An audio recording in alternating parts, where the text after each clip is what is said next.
Bore बघितलंच नाही किंवा खाल्लं नाही असा माणूस विरळाच. पण तुम्हाला हे माहिती आहे का की अत्यंत पौष्टिक, औषधी, गुणकारी असणारी आणि अत्यंत स्वस्त मिळणारी ही बोर म्हणजे आहे साक्षात देवी लक्ष्मीचं रूप. कथा अशी सांगितली जाते. एकदा विष्णूजी भगवान शिवाची प्रार्थना आणि तप करण्यासाठी बद्रीनारायणाला गेले. बद्रीनारायण थंड भाग आणि दुपारी तप्त ऊन. खडकावर बसून ते आराधना करत होते शिवाची प्रत्यक्ष. निसर्ग त्यांना ताप देत होता.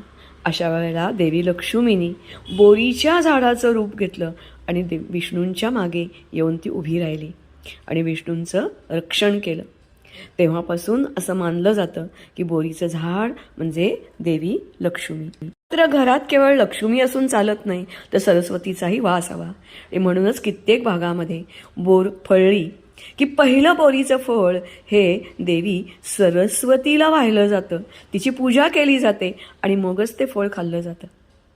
म्हणजेच देवी सरस्वती आणि लक्ष्मी ही दोन्ही प्रसन्न राहतात. आणि म्हणूनच ज्याच्या अंगणात बोरी त्याच्या अंगणात आणि घरात देवी लक्ष्मी आणि देवी सरस्वतीचा वास असतो. घर धनधान्य आणि विद्येनी भरलेलं असतं. म्हणूनच तुम्हीही एका कुंडीत रोप लावा आणि घर तुमचं फुलू दे, आनंदात राहू दे, समृद्धी